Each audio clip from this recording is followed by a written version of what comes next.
Esta sección, entonces, que va desde el capítulo 21, versículo 33, hasta el 23, 19, es la conclusión o es el término del libro del pacto. El libro del pacto, como vimos la semana pasada, comenzó desde inicios del capítulo 21. Esta semana estuve leyendo en una noticia, bueno, ya es un poco pasada la noticia. En diciembre del 2015, en una estación del metro de París, un hombre con un machete comenzó a atacar a la gente gratuitamente, a desconocidos. Simplemente comenzó a atacarlos. ¿Sabe lo que hizo la gente que estaba alrededor de él? Lo que vemos usualmente que sucede el día de hoy. Sacan su celular y comienzan a tomarse fotos en medio del suceso. Aunque no lo crea, ese es un evento que está sucediendo muchísimo. Solamente una persona se abalanzó encima del atacante para poderlo detener. El resto estaba con sus cámaras tomándose fotos. Hermanos, esto no es un suceso aislado. Continuamente vemos cuestiones como estas, donde personas, en lugar de ayudar a otras, utilizan el celular, que en sí mismo no es malo, pero de la forma más egoísta, dejan de prestar ayuda con tal de tener algo en los cuales los haga brillar a ellos. Estamos tan poco interesados en el bien común, en el bien de los demás, que esta es una sociedad que solo se interesa de sí mismo. Cada uno de nosotros solamente vela por el bienestar de cada uno de nosotros. Pero la ley de Dios manda al pueblo a que tiene que aprender a cuidarse los unos de los otros. Estos principios que hemos leído, estas leyes que hemos leído el día de hoy y que vamos a estar desglosando, de fondo tienen eso, que la sociedad tiene que caminar en orden y todos nosotros como pueblo de Dios estamos encargados de cuidar el orden de la sociedad. Así que hoy vamos a estar revisando esta siguiente parte del libro del pacto, para que veamos estos deberes que nosotros tenemos. Entre ellos vamos a estar estudiando la restitución como el primero de ellos. Porque es necesario que la sociedad tenga orden. Así que comencemos con nuestro primer punto. Vamos al deber de la restitución. Capítulo 21, 33 hasta el 22, 15. En esta porción que comenzó leyendo nuestro hermano Gerson, hay un principio básico que se manifiesta, que se llama restitución. Como la palabra lo indica, restituir significa volver a instituir o volver a colocar. Da la idea de que si yo de alguna manera daño algo que no es mío, ¿qué es lo que tengo que hacer? Volver a restaurar el daño. Ese es un principio que nuestra sociedad no tiene. Hoy en día, en nuestra sociedad peruana, si alguien roba algo, no está en la obligación de devolverlo. La ley no contempla que el ladrón tenga que devolver lo que ha robado. Lo que sí tenemos es una famosa reparación civil. Pero muchas veces, hermanos, la reparación civil es demasiado corta con respecto a lo que se sustrajo.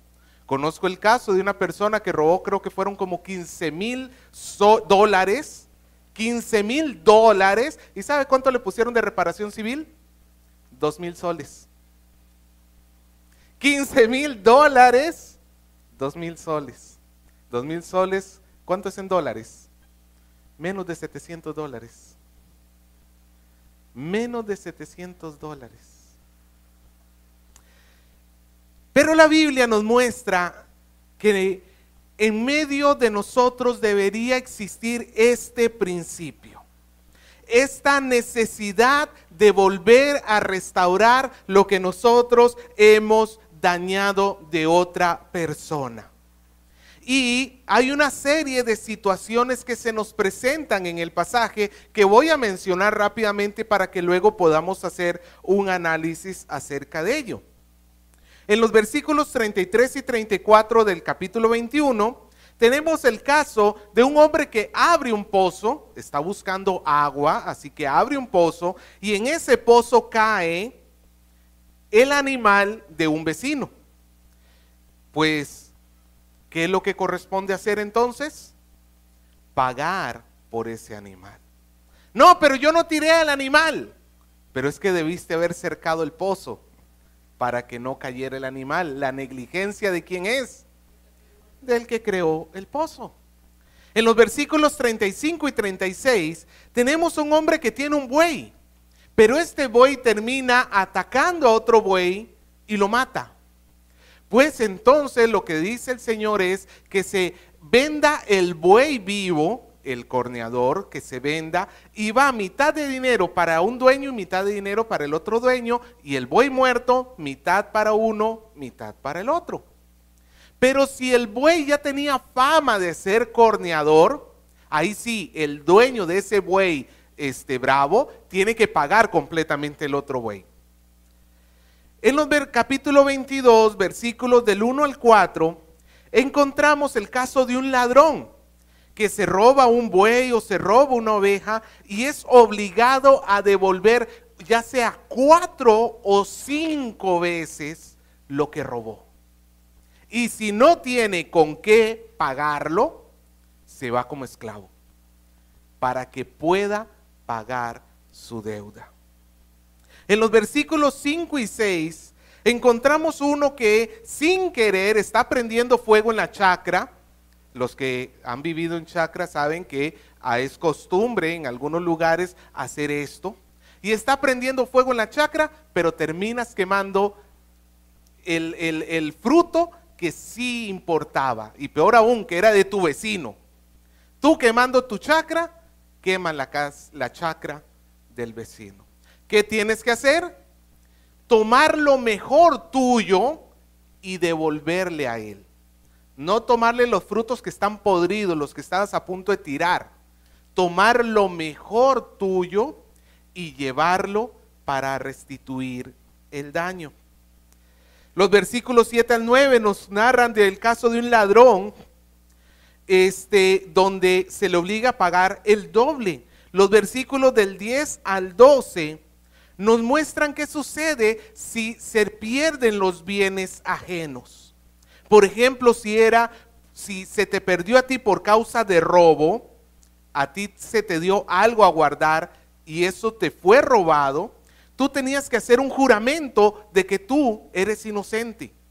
Y la otra persona entonces pues sufría la pérdida, pero tú no pagabas nada, porque a ti te fue robado. Pero si tú lo tomaste, entonces tenías que devolver lo robado. Si fue una fiera la que te lo quitó, el bien de tu prójimo, entonces tú tenías que ir con un testimonio, en otras palabras, con el pedazo de carne todo desgarrado por el animal y decirle, oye, mira, aquí está tu oveja que me prestaste. No fui yo, no fue un ladrón, fue una fiera en el campo. Y en los versículos 14 al 15 encontramos un caso que creo que para nosotros nos resulta muy curioso. Un hombre que se alquila una bestia de su vecino. Y la bestia se muere, se daña, algo le pasó. Si el dueño estaba ahí presente cuando sucedió, el hombre nada más tiene que pagarle el alquiler y hasta ahí quedó. Pero si el dueño no estaba presente cuando a mí se me malogró su caballo, por ejemplo, yo le voy a tener que pagar todo el caballo. Ahora, obviamente no estamos esperando, hermanos, que este tipo de reglas las pongamos a rajatabla entre nosotros.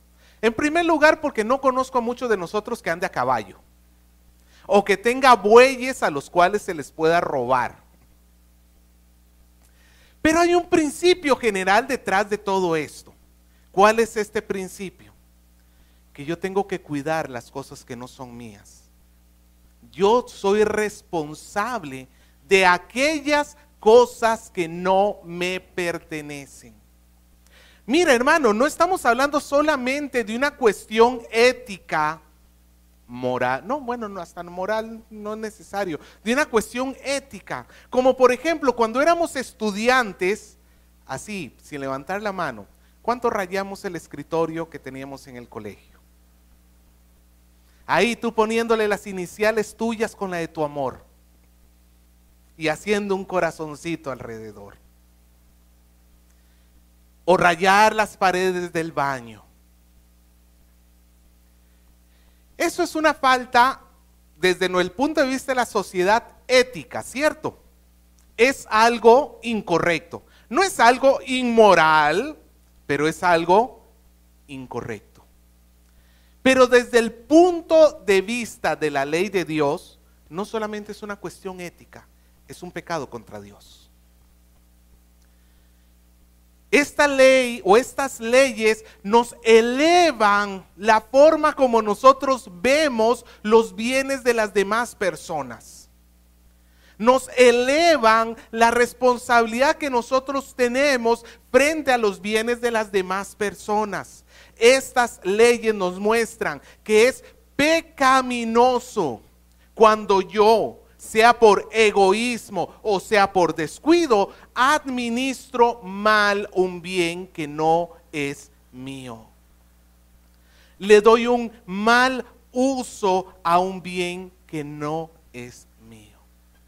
Puede ser, hermano, que sea negligencia, que yo simplemente no me importó mucho. Me prestaron el libro y pues ahí lo dejé guardado en mi bolso y el libro se dobló todo, las hojas se doblaron y cuando vengo le digo, hermano, muchas gracias por prestarme el libro, está hecho una desgracia.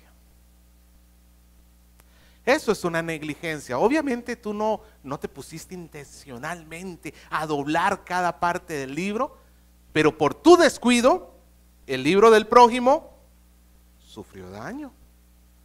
O puede ser por egoísmo, como cuando rayábamos los pupitres, ¿cómo le llaman acá? Las carpetas que tenemos en el colegio. Eso, hermano, no podemos decir que fue por casualidad. Ay, papá, no, es que yo tenía el lápiz en la mano y vieras que se me dibujó en el escritorio. No, eso fue completamente intencional. Y es una expresión de egoísmo, porque no nos está interesando el ornato del lugar, no nos está interesando que eso no nos pertenece. Es una expresión de egoísmo. Hermano, muestra de esto lo pongo en lo que está sucediendo. No sé, en realidad yo veo que es un fenómeno bastante reciente, no me acuerdo que eso haya sucedido, por lo menos desde que yo estoy en el país, los primeros años, pero en los últimos 5 a 10 años atrás he visto mucho que los padres con qué facilidad en los supermercados dejan que los niños jueguen con todos los juguetes disponibles. Sacan las pelotas, las patean, sacan los juguetes, los juegan. Todo es como si fuese ayer que está en un supermercado, está una mamá en el piso echada con un libro de cuentos, leyéndole el cuento a su hija. En medio del supermercado, y obviamente no lo compró luego. El asunto es, hermano, hasta eso, el hecho que tú estés usando algo, aunque lo uses bien, ya lo estás desgastando, pero luego vas y lo dejas ahí. Y dices, esto ya no es mi problema.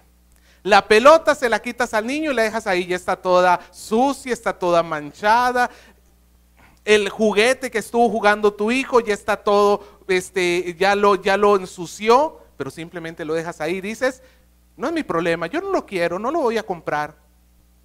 ¿Sabes cómo se llama eso? Egoísmo. Egoísmo. Cuando tú administras los bienes de otro de una mala manera, se llama egoísmo. Y lo que nos dice la Biblia es que tú eres responsable en esos casos. Tú eres responsable. Obviamente el supermercado pues en el mejor de los casos el de seguridad te va a decir, señora, por favor, ponga orden con su hijo. Difícilmente, a menos de que hayas causado un daño fuerte, el supermercado te lo va a cobrar. Y eso, si causas el daño y te agarran. Yo he visto como 2, 3 veces a niños rompiendo la pelota y luego escondiéndola. O peor aún, que el niño rompe la pelota y la que le esconde la mamá. El supermercado no te va a hacer nada, posiblemente. Ese amigo tuyo que recibió el libro, que todo doblado, ya no te lo va a cobrar. Pero delante de Dios sí hay una responsabilidad. Delante de Dios sí hay una responsabilidad. Y nosotros somos, en ese sentido, culpables. Hermano, ¿te das cuenta qué tan complicada es esta norma para cumplirla?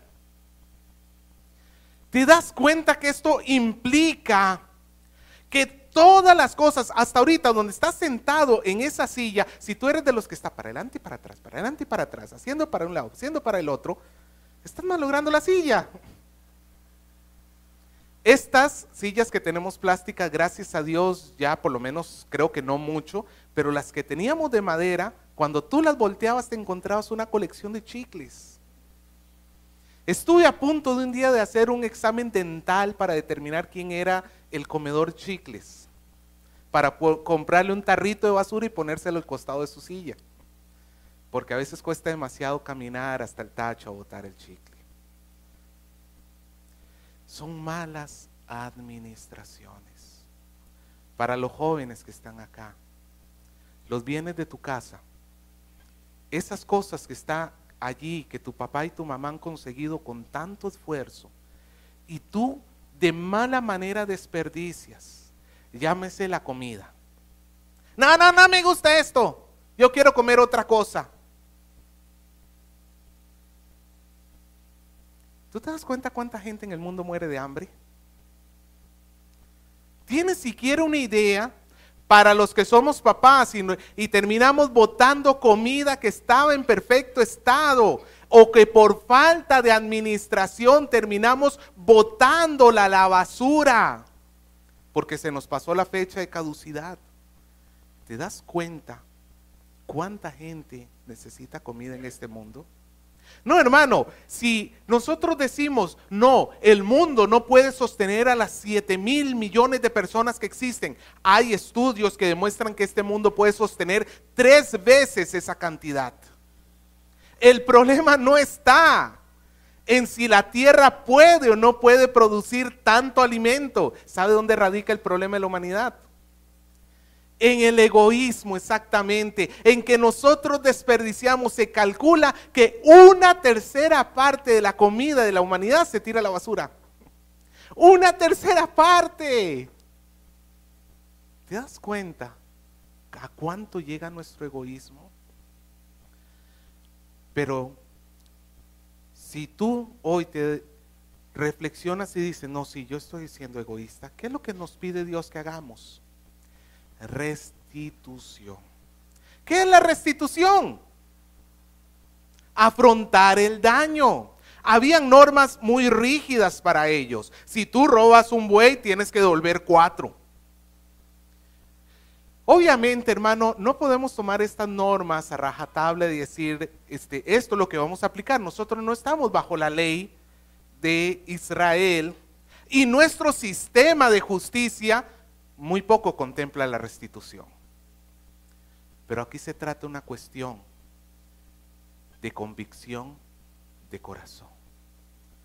Si yo hago daño a algo que es tuyo, por lo menos tengo que pagar el daño. Por lo menos. Por lo menos, es lo mínimo. ¿Sabes por qué? Porque si tú no lo haces, estás rompiendo la relación que hay con tu hermano. ¿A cuántos le han malogrado algo que querían mucho? Quizás cuando tú eras niño le prestaste el juguetito, ese juguetito tan querido a tu amigo, y te lo regresó en 4 piezas. Pregunto, ¿le volverás a prestar el juguetito? se rompió la relación. Mira, hermano, la importancia aún dentro de la iglesia que nosotros tengamos este cuidado, porque las relaciones con toda la sociedad, nosotros tenemos que mantenerlas muy buenas, pero la relación de nosotros como iglesia es necesario que sea demasiado cuidada, de tal manera que si tú dañas algo de tu hermano, aunque así no se te exija nada, así no haya una norma que diga que tú tienes que pagarlo, de tu propio corazón nazca la restitución. Y es que este principio lo vemos en Lucas capítulo 19, versículo 18. Había un hombre llamado Zaqueo, que ya usted sabe lo que se dedicaba, su propio nombre lo dice. Él se dedicaba, a final de cuentas, a robar legalmente. Él era un cobrador de impuestos.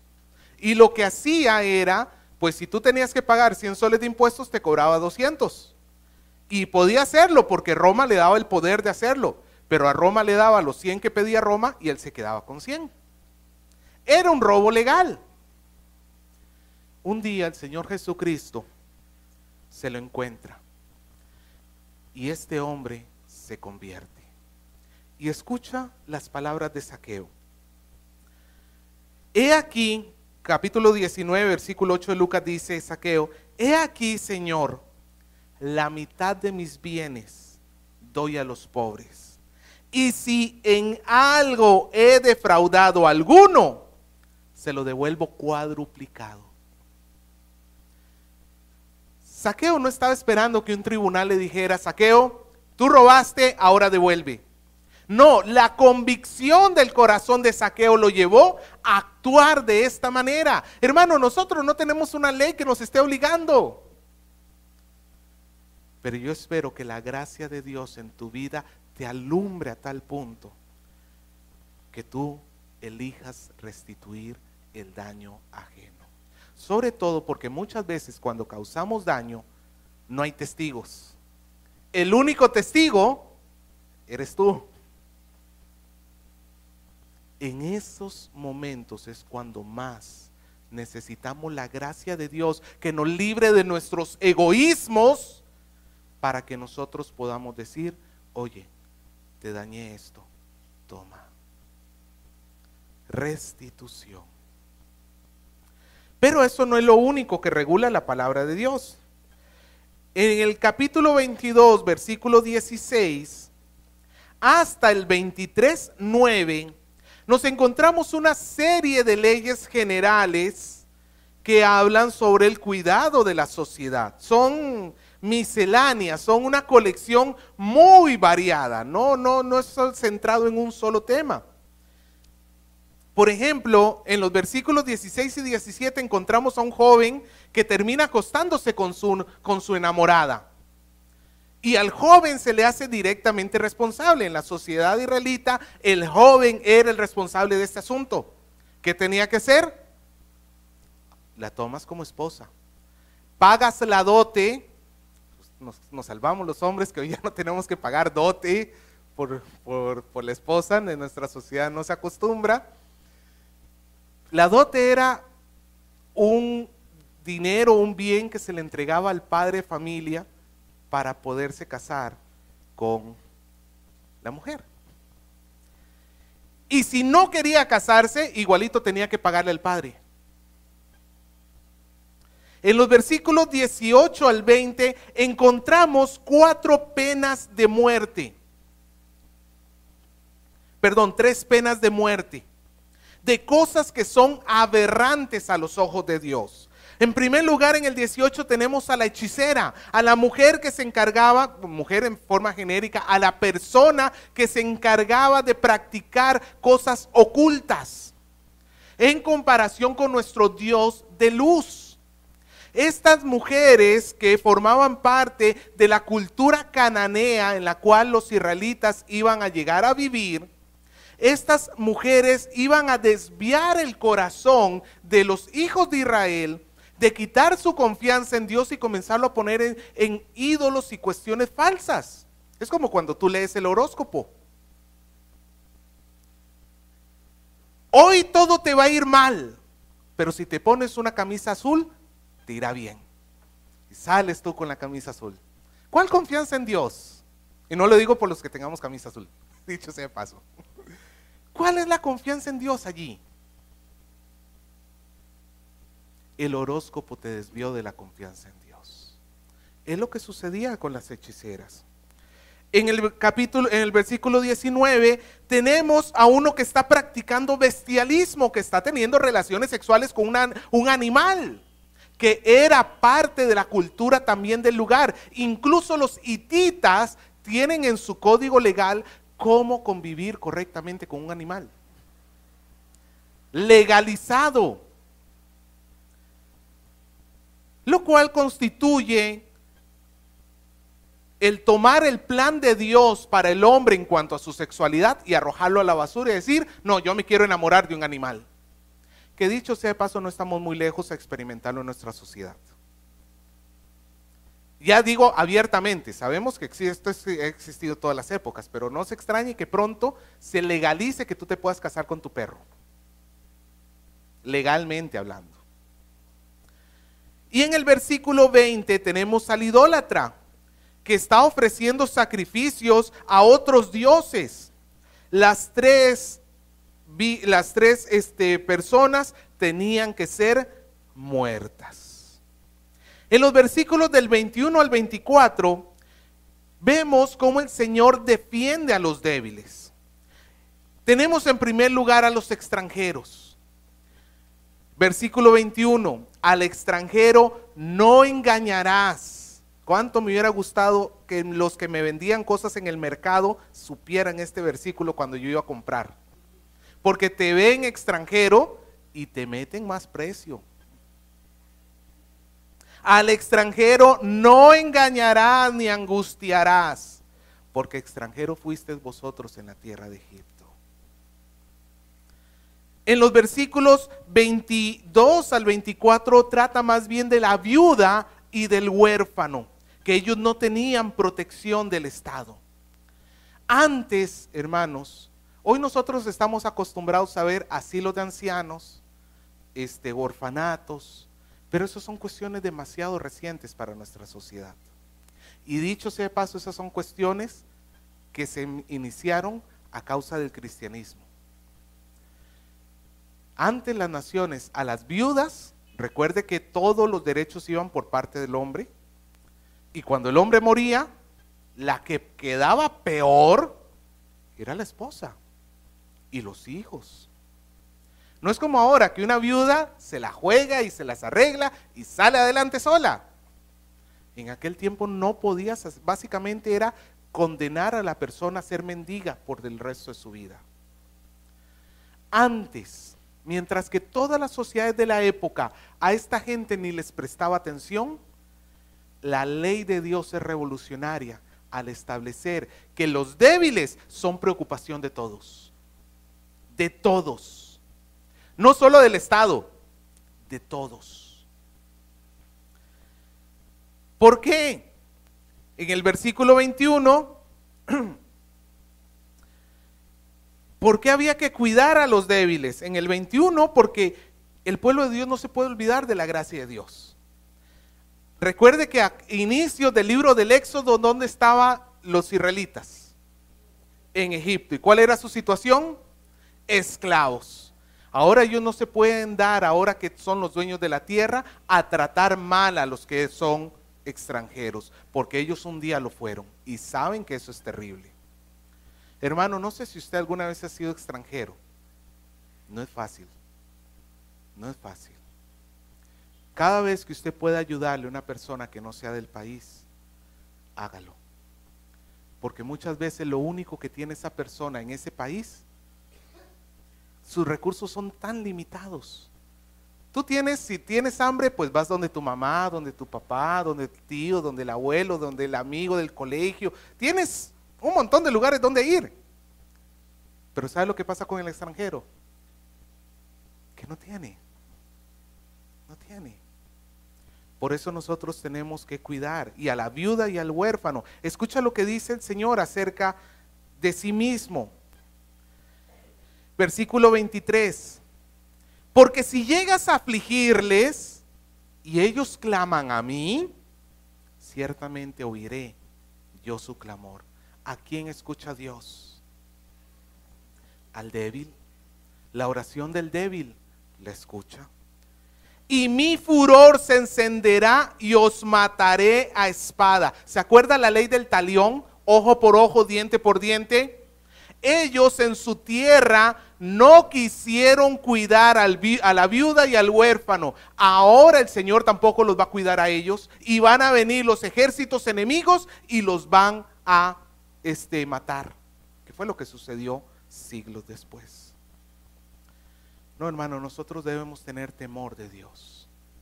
Tener temor de Dios. No es que es extranjero, cóbrale el doble, de por sí que él no sabe. No, teme a Dios. En los versículos 25 al 27 nos encontramos el caso de no aprovecharse de la desgracia ajena para lucrar.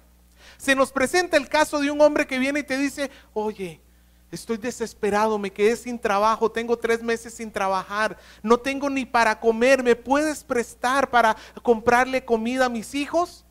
Y tú dices: claro que sí, pero me pagas el doble. O sea, estamos hablando de un hombre que se está aprovechando de la desgracia de su prójimo.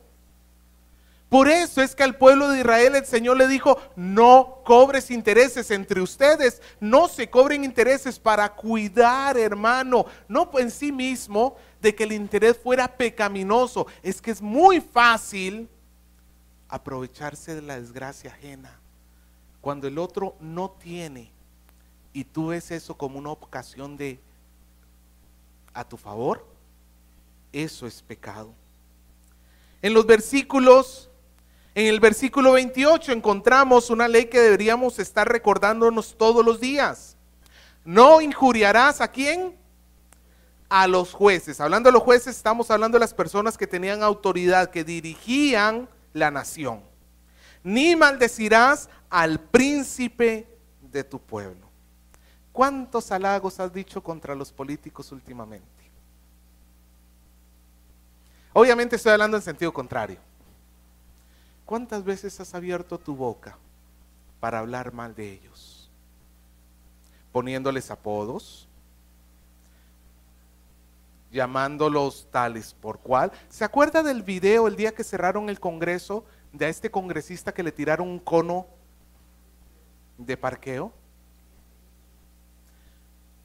Eso, hermano, no puede ser. Si tú te permites a ti mismo faltarle el respeto a tus autoridades, ¿qué te quejas cuando tu hijo te falta el respeto a ti? ¿Qué te quejas? Si tu propio hijo escucha que tú le dices bizcarrata y no sé qué cuánta, y al otro, al fuji no sé cuánta cosa, y esto, y te pones a decir apodos y peyorativos, ¿qué vas a poder decirle a tu hijo? Oye, respétame. No, hermano. Si usted no quiere una sociedad anárquica, donde no haya cabeza, y eso es la peor desgracia que puede tener la sociedad, enséñale a su hijo a respetar las autoridades. En los versículos 23, versículos 29 al 31 del 22, encontramos varias leyes donde el Señor exige que lo que tenga que hacer el hombre por él, no lo demore. En otras palabras, que le dé importancia a las cosas de Dios. Versículo 29. No demorarás la primicia de tu cosecha, ni de tu lagar. Me darás al primogénito de tus hijos. Lo mismo harás con el buey, con tu oveja. 7 días estará con su madre y al 8º día me lo darás. Me seréis varones santos. No comeréis carne destrozada por las fieras en el campo. A los perros la echaréis. En otras palabras, el Señor le estaba diciendo aquí al pueblo, Dios ya les había pedido los primogénitos, ¿se acuerda? Como yo los salvé de Egipto, ustedes me los tienen que dar. Sí, Señor, pero más tarde. Tengo la primicia, he cosechado todos los árboles de mi chacra. Y ahí tengo la primicia para llevársela a Dios. Sí, pero después. Primero tengo que ocuparme de otras cosas. Primero tengo tanto que hacer. No, el Señor dice no. No. Cuando tengas una obligación para conmigo, hazlo inmediatamente. Hazlo inmediatamente. ¿Sabe por qué, hermano?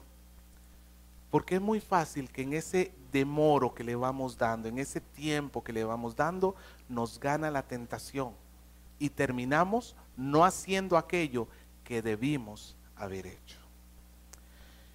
Que un animal fue comido por otro, mi oveja se la comió un lobo, y el Señor pidió en su palabra que ese animal muerto no se tocara porque me iba a contaminar a mí, y no podía comerme su carne porque al no ser desangrado correctamente la oveja, la carne iba a estar llena de sangre, cosa que tenía prohibido el pueblo de Israel. Pero no importa, sacúdelo nomás y cómetelo. No, ten temor de Dios. Si el Señor le ha dicho que no se hace algo, no lo hagas. No lo hagas. En los versículos 1 al 3 encontramos cómo el pueblo de Dios tenía que amar la verdad y aborrecer la mentira. En los versículos 4 al 5 encontramos incluso la ayuda al enemigo. Se nos pone el caso de que ves que el buey de tu enemigo colapsó bajo su carga. Le puso tanta carga que el pobre buey ya no aguantó, colapsó. ¿Qué vas a hacer tú? El Señor dice, ¿lo dejarás sin ayuda? Ayúdalo. Pero Señor, es que no, ayúdalo. Cuán bueno es que nosotros hagamos esto con nuestros hijos. Incentivarlos a que ayuden aún a los que no les caen bien. Y en los versículos del 6 al 9 se nos habla del soborno, que tenemos que alejarnos de este tipo de prácticas. Como pueden ver, hermanos, estas leyes son muy diversas, pero el objetivo de todas es que la sociedad camine en orden, que camine en orden. Ahora tenemos un último grupo de leyes que nos hablan del cuidado de las cosas de Dios, capítulo 23, versículos del 10 al 19.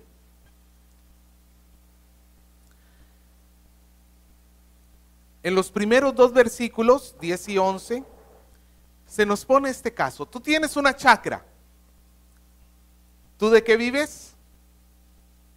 De la chacra. ¿Ok?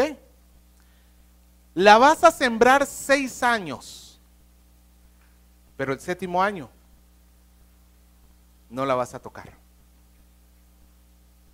¿Qué es lo primero que usted pensaría? ¿Y de qué vivo? Si vivo de la chacra y puedo usarla 6 años, pero un año entero no lo puedo tocar, ¿de qué voy a vivir? Pero el Señor así lo pedía. ¿Sabe por qué? Porque esa chacra que tú no tocabas todo ese año todo lo que producía esa chacra, lo iban a poder comer los pobres y los animales. Y la tierra iba a poder descansar, iba a recuperarse. Pero nuevamente queda la pregunta, ¿y de qué como? Luego tenemos el versículo 12, donde se nos habla del día de reposo. 6 días trabajarás, pero al 7º no lo harás. Y nuevamente nos decimos, ¿y de qué como? ¿Cómo puedo hacer yo entonces? El versículo 13 es un mandamiento un poquito más raro, pero en su contexto tiene sentido. Y todo lo que os he dicho, guardadlo. Nombre de otros dioses no mentaréis. En otras palabras, ni siquiera los pronunciarás con tu boca. Mencionar a otros dioses ni lo hagas. Ahora, ese es otro problema. porque los contratos se hacían en nombre de los dioses. Entonces, recuerde que ellos estaban entrando a una tierra habitada y posiblemente iban a tener que formar hasta cierto punto algún tipo de trabajo con otras personas. Pero, ¿y el contrato se tenía que hacer en nombre de dioses? No, dice el Señor, si te ves obligado a acercarte a algún Dios con tal de tener un contrato jugoso, no, ni lo hagas. Nuevamente, ¿y con qué como?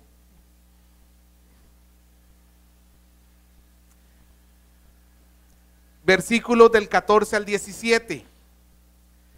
3 veces al año hay fiesta solemne.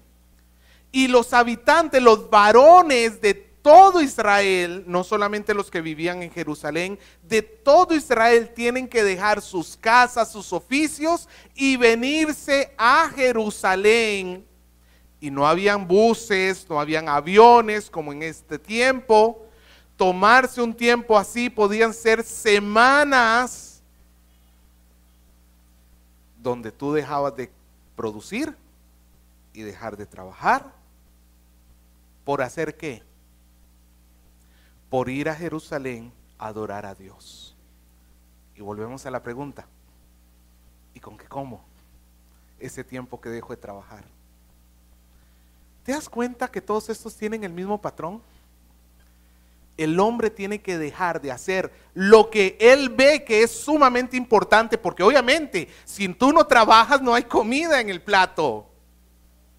Pero por dedicarte a hacer cosas para Dios, el Señor te dice que te abstengas en ciertos momentos.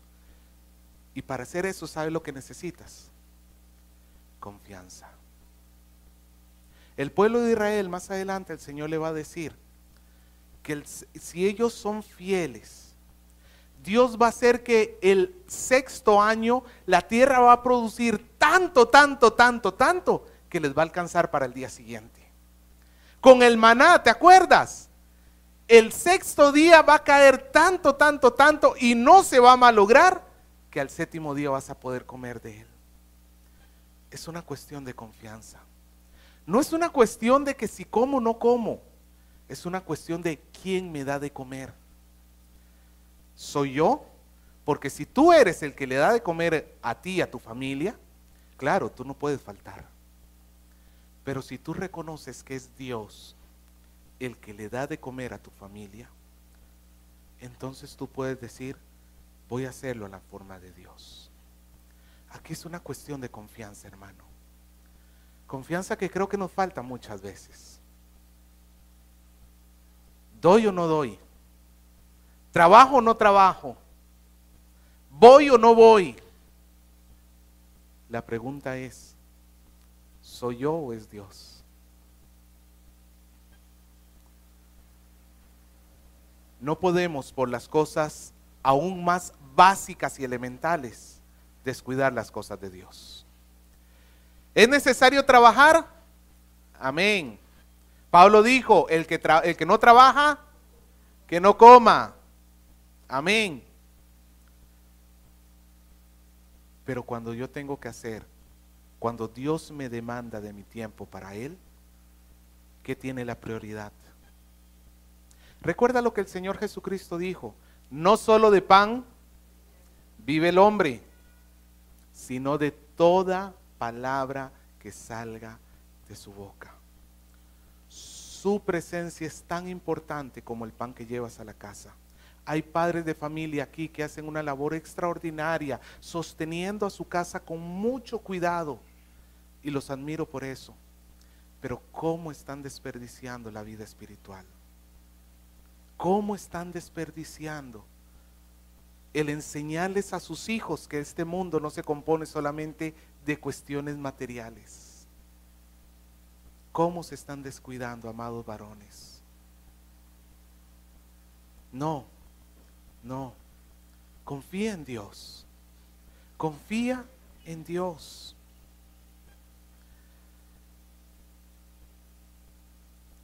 Y el versículo 19 tiene un mandamiento raro, nada más lo menciono como porque creo que Alguno de ustedes se quedará con la duda, sobre todo la última parte. No guisarás el cabrito en la leche de su madre. No sé si aquí habrá algún tipo de plato donde sea cabrito en leche. ¿Sí? Pero al parecer, para si usted quiere salir de la duda de qué significa este mandamiento tan raro, al parecer era una cuestión también que era un rito de las sociedades de la época, que los sacrificios a los dioses se guisaban el cabrito en la leche de la madre. En otras palabras, sería una restricción a decir, no participes de adoraciones a dioses ajenos. O la otra opción, porque no hay una certeza en esto, es que el Señor ve incorrecto que lo que debía ser la fuente de la vida, la leche, fuera el lugar donde el cabrito muerto estuviese siendo cocinado. Cualquiera de las dos. La cuestión, hermanos, que tenemos acá es una ley un poquito rara, pero lo que sí nos dice es que que debemos abstenernos de la idolatría o que tenemos que respetar la vida sobre todo, sobre todas las cosas. Si usted observa, hermanos, el libro del pacto lo que pretende es que el pueblo de Dios viva de acuerdo a la voluntad de Dios. Esto iba a traer orden y progreso, es como lo que dice Brasil en su eslogan, en su ¿cómo es que se llama? En su escudo nacional. ¿Usted lo ha leído? Dice orden y progreso.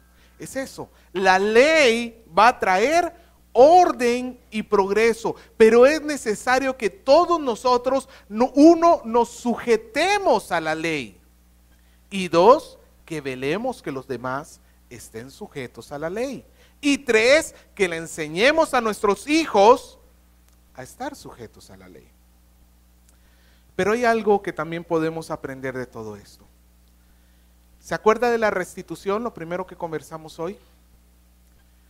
Lo que nosotros dañamos de otro tiene que ser restituido.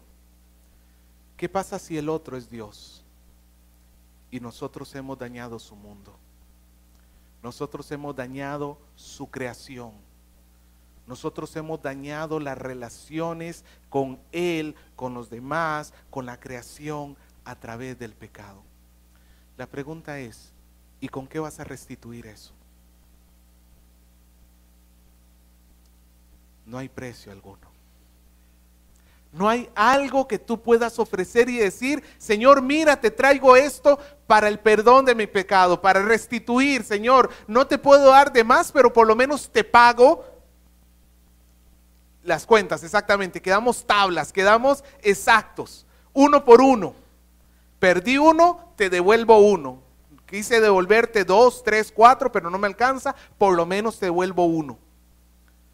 No, hermano, no hay nada. Aquí es donde entra nuestro Señor Jesucristo. ¿Sabe quién es el que restituye la relación entre Dios y la creación? Es Cristo. Por eso es que, hermanos, nosotros tenemos que, uno, acudir a Cristo para que Él sea el que restituya nuestra relación. Y dos, a través de Él y su poder, nosotros podamos tener la sabiduría suficiente para poder vivir en este mundo. Y que cuando dañemos a los demás, podamos restituir el daño que causamos. Que seamos agentes de orden, no de desorden. Termino con esto. Esta semana estábamos viendo en un documental algo bien interesante. Era un documental de comida. Nos gusta mucho ver documentales de comida porque son muy entretenidos y tú sabes que no te va a salir nada ni de violencia ni de sexo. Y estamos viendo una comida callejera en Japón y estaban mostrando un viejito que hace comida callejera en Japón. Y este viejito contaba que en sus primeros años, por ejemplo, cuando comenzó su negocio, nada más tenía una mesita. Usted sabe cómo comienzan los carretilleros, ¿no?